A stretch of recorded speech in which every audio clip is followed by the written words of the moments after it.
Good evening, ladies and gentlemen, and welcome to San Francisco Playhouse, the Empathy Gym, and our series of fireside chats with some of America's greatest playwrights.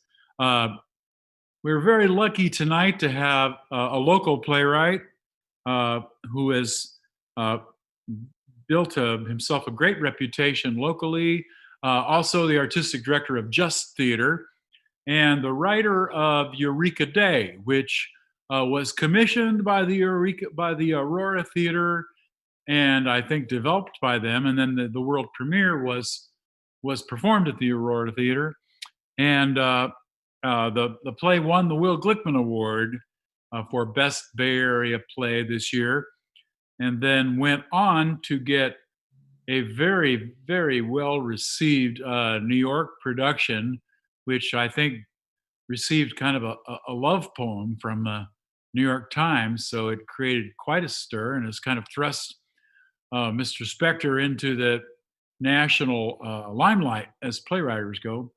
And so I'm very thrilled to have Jonathan here tonight. And I'd like to introduce you to Jonathan Spector. Hello, happy to be here. Yeah. Yeah, it's good. It's good to be in your house and in our house. Yeah. I'm glad there's an actual fireplace for the fireside chat. I wasn't expecting that. Yeah, there is. I haven't turned it on. Perhaps I should go turn it on. I don't know. Should I? Yeah, I don't know. It's warm where I am. I don't know how it is where you are.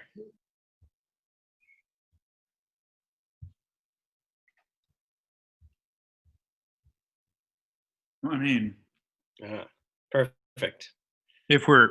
If we're advertising fireside chats, I think we need to have some freaking fire. You know, it's funny. I feel like I'm on television and I can't cuss. Although that's not actually true, really. I suppose. Yeah. I don't think Zoom has any restrictions on language, or YouTube, or the San Francisco Playhouse certainly doesn't have restrictions on language. You know. I think YouTube. YouTube might, put a warning on there if there's a lot of adult language. I'm not sure. Like an F word or two, or something like that. So, how's it been going with being a playwright in the world and living in captivity, as I humorously like to call it? It's a very strange time. I think I mean, like everyone, I feel like I'm in maybe the third phase of quarantine at this point. I think there was the initial period when it was both the scariest and sort of most afraid to leave the house, but also it seemed like maybe this was going to be short. Right. Followed by the period of malaise and depression of realizing that it's not going to be short.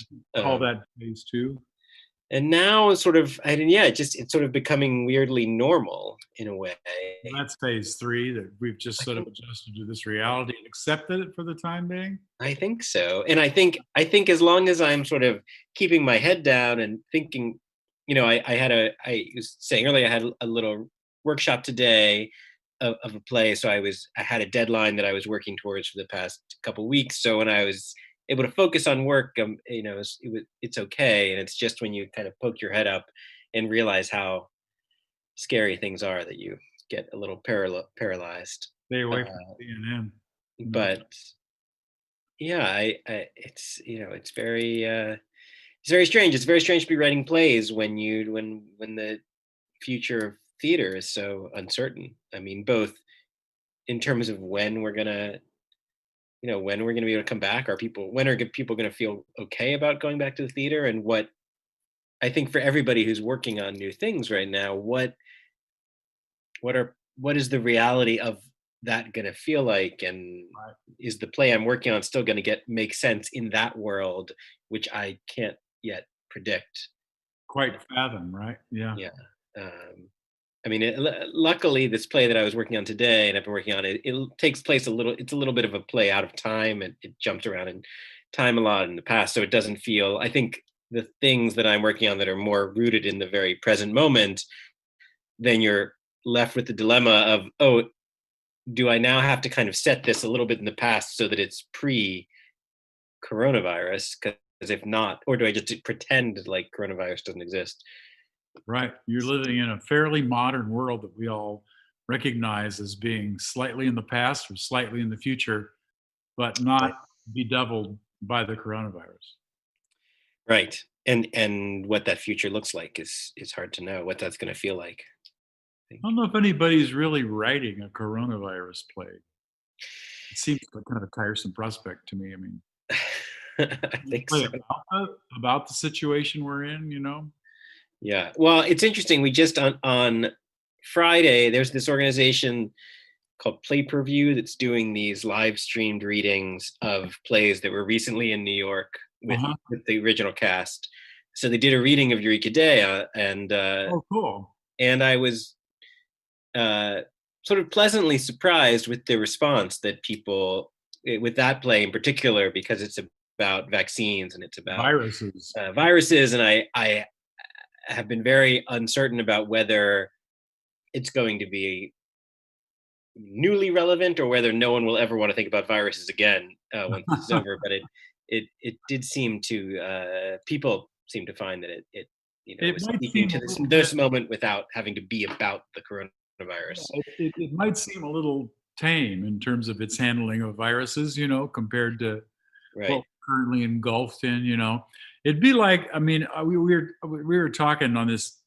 Obviously, we were talking about Aaron Loeb this morning when Susie and I did this reading of one of his plays on the KLW, and Hmm. it was the. Can you imagine a production of Ideation happening right now?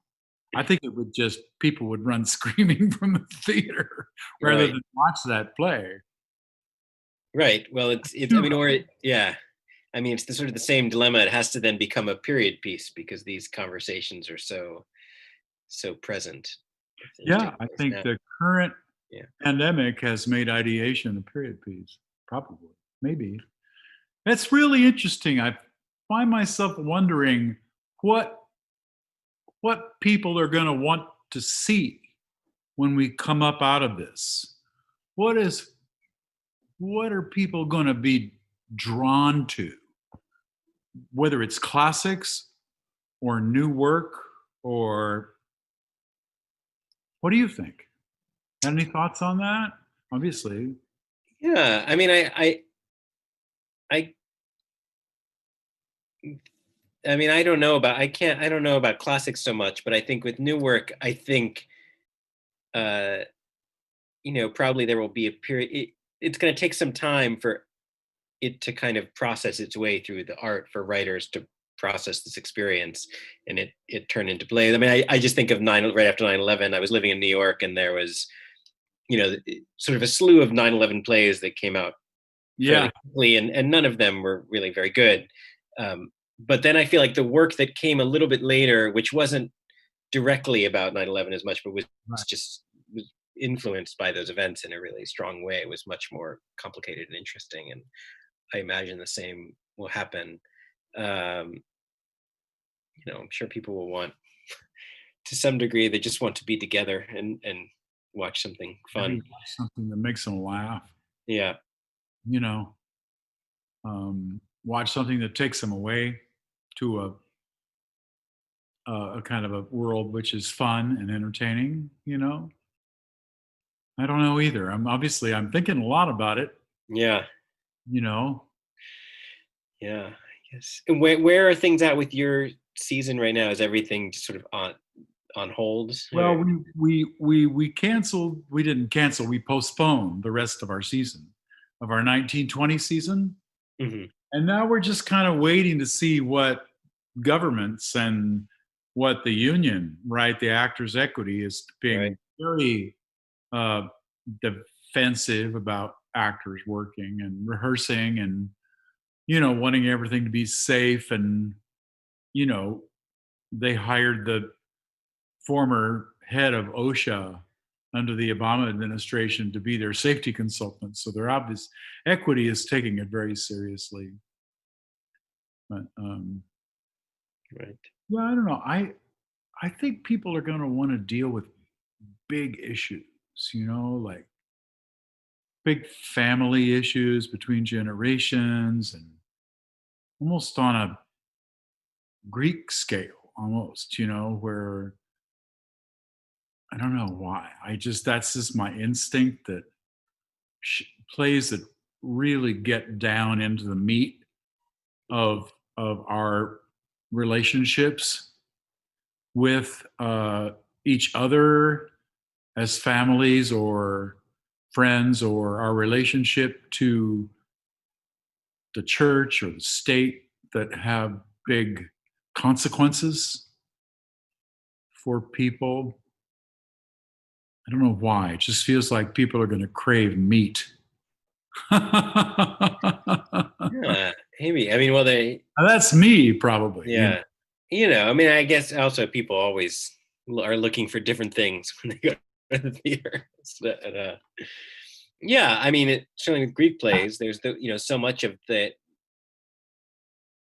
is about kind of the individual and their versus this society, and that's certainly something I think people are thinking about, are being forced to engage with the way the actions of society as a whole sort of impact them, and vice versa, much more actively than and consciously than they normally do. Um, Or how people make big moral choices when they're stuck between a rock and a hard place. You know, social responsibility, maybe, we shall certainly see. Tell me a little bit of, can you tell us all a little bit about Eureka Day? Was I right? Was that yes, yeah. was So a, it was commissioned by Aurora, uh, and they in I want to say 2016 maybe, and then it premiered in 2018 there, and it's a play about set at a private elementary school, and the board of directors at the school, and they are very liberal and progressive, and make all their decisions by consensus, and then there's an outbreak of mumps, and they are struggle to find a consensus around the school's vaccination policy as a result, and sort of um, so it's a lot of those conflict between sort of the good of the individual and the good of the society, and what's true, that, and that you know vaccination thing could come up in not too long a oh time. yeah, I mean, it's already happening. I mean, the anti-vaxxers are already preemptively protesting the I vaccine to will come. not be vaccinated. So yeah, and so we had a really amazing run at Aurora. It was a dream process and production, and then the next year it had a wonderful small production in New York with a company called Uh-huh. Cold Core. It was really really well received, and hopefully is gonna come back in some form, in New York. There were rumblings of future development in New York, right? Of a Yeah, so there's the commercial. producers. Yeah, there's I mean there's a lot of interest from commercial producers, and there's hopefully it will, whenever theater comes back, it'll be in London, and then in New York, if the stars align. Um Mars Align, yes. but no, and that was a very eye-opening experience, just sort of that process of the conversation with commercial producers. What I was saying to people at the time, as it was kind of overwhelming, was that I had been doing theater for 20 years, but I had, this is my first week in show business, when suddenly, like, uh, the contracts become much more complicated, and Yeah, the negotiation and theater spaces and contracts and all of that. You kind of miss that here in little down home San Francisco. right. But did you? So after you turned in the rough draft, what Hmm. what was the next process? With What, Eureka Day. So it was actually a great development process. I think, I don't know how many times we did this, but I brought in a first draft, read it with some actors around the table, and then uh, did that a couple times, and then working up to sort of, then we would have maybe we had like a 2-day workshop, and then maybe one that was a little more involved, so that it was kind of, and then a reading. So it sort of just grew and grew, and it was lovely because we picked up actors along the way of that process. And so by the time we got to rehearsal, I think there was only one actor that had not been part of the process already up to that Right. point. So it Right. was, and two of them had been with it since that very first read around the table. So they really knew those characters, and did a lot to inform what That's those great. characters I became. mean, is it helpful sometimes when you're revising a script to have an actor's voice in mind, a specific actor's voice in mind? Yeah, definitely. I mean, even I find early on in a process to hear it out loud. I mean, even if it's hearing it in a living room with people who aren't actors, just to have any voices in my head that I can hang on to are great. But especially if they're actors. But do you feel that the actors that you're pretty sure you're going to work with, because we do this all the time, we'll do a workshop and we'll try to almost like cast a show Yeah, workshop so that the playwright has the opportunity to hear what the people that are going to eventually actually do it, how the language fits in their mouths and on their spirits and such. yeah. I mean, that's the ideal situation, and then you can begin to write towards those actors. And this is also, though, I think something that I have. I mean, this Eureka Day is the first play of mine that really has started to have a big life, and I've seen maybe 5 or 6 productions of it at this point, and it's. I think this is something I am still trying to figure out. Is sometimes you will, if you're a production you're involved with, you'll rewrite a line because it's not working, and maybe it's just that it's not working for that actor, and Right. you give them a different line that they make work, and then you go and you see another production and you're like, oh, actually, for this other actor, the previous line was better. And then so when it comes to what you put into the publication drafts, you can get a little lost in rewriting for that specific actor versus what's going to be best for it to just go out into the universe. And I don't know that I really solved that, but I'm thinking about it a lot. Well, it's interesting. So, did you adjust the script to the New York production? I did, but I wouldn't, but in a fairly minor way. Right. And some of that, and then it's impossible to know when you are just watching a run through and you make a minor adjustment to a line that you don't think is quite working, whether you're adjusting the line because the line itself is not working, or whether you're like serving it up to that actor in a way that they're going to be able to knock it out of the park a little more smoothly. Like, Right. you can't sort of disentangle those things from each other, No, really. it all works together. Yeah. It all works together. um And but so, and it was, yeah. how did it get the invitation to go to New York? How did you connect? What's the name of the theater that produced it? It's called Colt Core, Uh huh. and it was let's see, I think I had met Adrienne, who's directed the play, and it's her theater Right. company. I think my agent had set us up on a coffee date at some point while I was in New York, and then the play had a reading at the Roundabout, and she directed that reading. And then when the Roundabout passed on the play, her company wanted to do it. So Was Adrienne Campbell Holt, yeah, and she's artistic director of that company, or just yes, company yeah. of it? No, it's her company. Uh-huh. She founded it, and I think, I don't know if she's directed every single show of theirs, but Well, largely, that's good. That's making connections, right? yeah. So it was. And how did the roundabout? How did it come to get the reading at the roundabout? They just I There's also time just something or uh through my agent had sent it to them. uh-huh. Uh, uh, but it's in that very typical way of how, I mean, I think it took me a while to realize how true this was. Is the thing about people who read plays is they have an infinite number of plays to read, and so something needs to happen to get that play to rise up to the top of the pile. So Yeah. with Jill, I was in New York, and so she was going to meet me for coffee, and because she was meeting me, she read my play.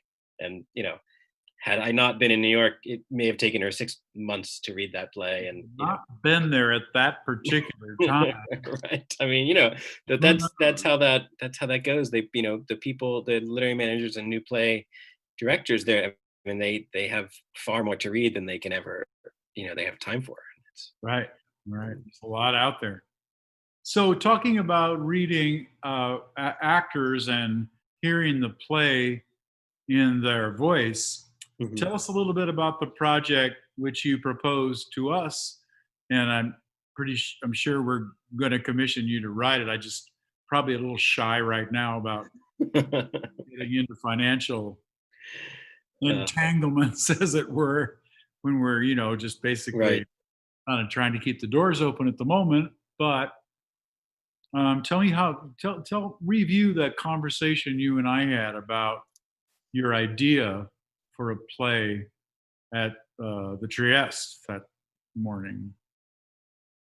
Yeah, I mean, it's a while ago now, so I'm hoping I can reconstruct it. But I think, I mean, the impulse I've had for a while, particularly if I was going to write a play as a commission for a Bay Area theater, is to use that as an opportunity to write a play for some of my favorite Bay Area actors, and with you know doing something I've never done before, which is to sort of write for specific actors from the beginning, and Right. with the And idea actors that that it you've be known and watched and right, and worked with, and because you find, I assume everybody, all playwrights feel this way. Like there are certain actors who may be great actors, but for whatever reason, they just don't sink into your language or your sensibility. And then there are other people who do, and you only discover that by working with them. yeah. So having people who you've worked with, who get your work in that intuitive way, um, and you can write for in that way, I think is really exciting. And then to sort of to mine sort of them as humans a little bit too. And I mean, this was sort of my idea, is also to um, as part of the process, to sort of be sort of drawing stories from them and sort of their lives or people they know, and sort of building something out of that. Does that um, end up feeling sort of, I mean, I think that kind of process, I've, seen it happen a lot. And some of those processes end up with a kind of a collective ownership, mhm. where the actor has contributed enough to the story that you kind of want to give him credit, but that doesn't feel like that's what you want to do. No, I don't think so. I mean, I think those kind of processes, I mean, I think can be really tricky like that. I don't think it would. I mean, I guess I don't know, because I never know until something begins what it's going to be. But that's not what I'm envisioning. It's something where you're asking them to sort of create their own material, and sort of collaging it together in the way that um, something like the Laramie Project, where all of the people who made the show really contributed to the making of the show and the writing of the show in a really active way. Or the way Central works. They Mhm. they they get an ensemble and then they all research some Right, topic together right, and immerse themselves, actors, director, playwright, and they do all this work together, and then the playwright goes off and writes the script. right, Was right. Which is sort of the joint stock model, like the '70s British theater company that Carol Churchill wrote a bunch of plays with them, and with which I think is how they would work as well. They would all well, together. I have another feeling about the future that I feel like there's going to be, or I would like to see, sort of a return to a company feeling. That even if it's not, and it's not just for playwrights and actors, but for sound people. I mean, like you did, wasn't Teddy involved in that, in the development of Eureka Day a little earlier? Or did he He just was, yeah, he was. We did some workshops, at least one workshop with him, and was really integral in helping to figure out how that there's a 38? big, yeah, scene with sort of Facebook live feed, and figuring out what that was going to look like and how that would work. He was really Yeah, part of that process in a really we're deep way. talking about Teddy Hulsker, everyone, who is our resident sound and projections designer. and also under commission as a playwright Oh, with San Francisco Playhouse. great. And he's working on something kind of devised and wild, and it'll be different. Yeah. But you brought him in as sound designer at the workshop level, so that was, I think, a great move because, and this is for everyone who didn't get to see Eureka Day, but there was a ton of texting back and forth between people who were, constantly messaging each other on their phones, and some on stage and some off stage. And there was a screen up above, and those texts were just like bang, bang, bang, bang, bang, bang, bang, bang, bang, bang, bang, bang, and it was a spectacular piece of theater. It was in a way, I think, probably the best integration of texting and live action that I've seen on the stage. Where the Yeah, texting, and I mean that was such a great example. I mean, it was a Facebook Live scene that the actors are, sort of meant to be being projected while these comments are responding to it. And it's such a good example of how you don't understand how a play works until you get it in front of an audience, because all the way through the rehearsal process, our big concern had been, is especially the Aurora's audience, who tends to be a little older, are they going to read these messages, or are they just going to ignore them and watch the scene? start reading all the Um, messages and ignore the people.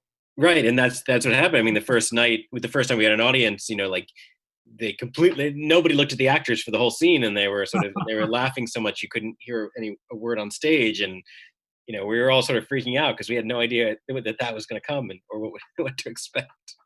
Yeah. And Well, then you learn. that's exciting.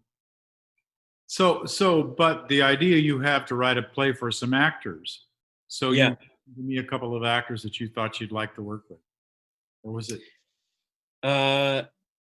I'm trying to remember who we had talked about now, Okay, if you don't remember, we don't have to get yeah. into it. Uh, But I think that's an and intriguing I idea. know Lauren was one of them, but What's that? I know Lauren was one of them. If she was, Yeah, but there was somebody else. I thought it would be Jim Carpenter. No, Anthony Fusco, maybe. Anthony Fusco, Yeah. possibly. But Um, who you really feel get your voice, and yeah, I know you and Lauren have done a bunch of work together. yeah. If if it was ever possible to get Lance Gardner back on stage, love to. Oh, he's him. retired before. Yeah. He'll be back. You'll be back, Lance. Just kidding. Yeah. Yeah. I mean, there's a lot of people I would love to write for in the Bay Area, but it's Well, I'm sure we will get that going. Well, great. It's been great talking to you. That time flew by, and yeah. I Excellent. think it's good for some of the people who Yeah. come to our theater, have been to the Aurora to see Eureka Day, get to meet you and hear from you a little bit. And Oh wait, I did have a question for you, which is that I question. saw you were doing the Ferryman in your season. How can you possibly do that? That show is enormous. I even have the dressing rooms for all the. I mean, that's like, how big is that cast? Like 25 people or something? 18. It's 18? 18. You can Plus do the it with animals. 18. You have to double the guys in that first scene as characters in the second scene. Uh-huh. One of them is actually in the second scene. So we figured out we could do it with 18 and a goose and a rabbit and a baby. Yeah. So yeah, big challenge. I'm a little crazy when it comes to Jez Butterworth. I just think that he and Stephen Adligurgis are like sort of people that the voices that really speak to me the Mm-hmm. most powerfully. And we did Jerusalem, and Jerusalem's a big show too. It had a ton of people in it, and we had to bring a travel trailer on to get a travel trailer on the stage. So it was a little crazy. I want to do big shows. Yeah.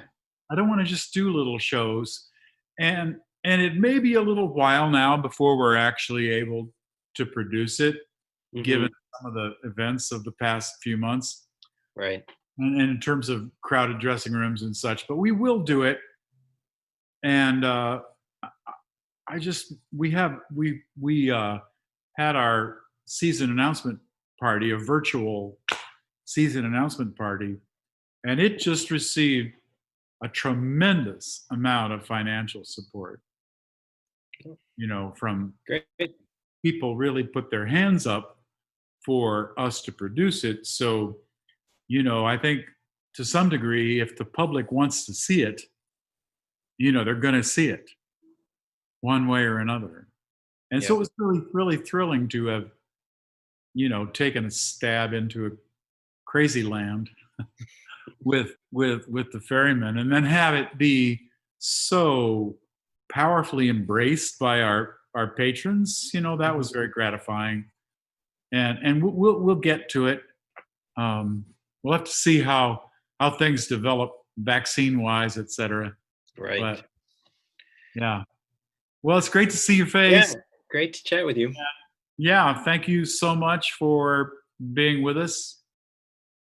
Right. And I'll catch you around town somewhere. Yeah. Hopefully soon in person. Yeah. All right. Take care. Take care. Bye. And thank you all so much for tuning in to our fireside chat here at the Empathy Gym, San Francisco Playhouse. I'm Bill English, and really grateful to all of you for watching. Also grateful to all of you, so many of you who have helped us sustain the company through this dark time, and the many, many of you who have pledged to support future shows. We're going to keep the light on. We've got that ghost light up on the stage, and it's burning up power, and we're going to keep fueling it and driving forward. So I encourage any of those of you who can to support San Francisco Playhouse and all of the 11 playwrights that we currently have on commission, whose work is in various stages of development. We'll be doing readings and workshops, and you'll probably be hearing more about that as well. Next week, we'll be having Rogelio Martinez will be our guest. And Rogelio is the playwright of Born in East Berlin, which was the total breakout smash hit at our Sandbox series in January. And he's quite an interesting speaker, and has a lot to say about theater and the arts, and we can ask him some questions about Born in East Berlin and the process of putting it on in the Sandbox. So we hope that you all will tune into that. Please subscribe to our YouTube channel. We're trying to beef up our membership. It helps us with all sorts of things. So consider doing that, and take care, be safe, and we'll see you next week.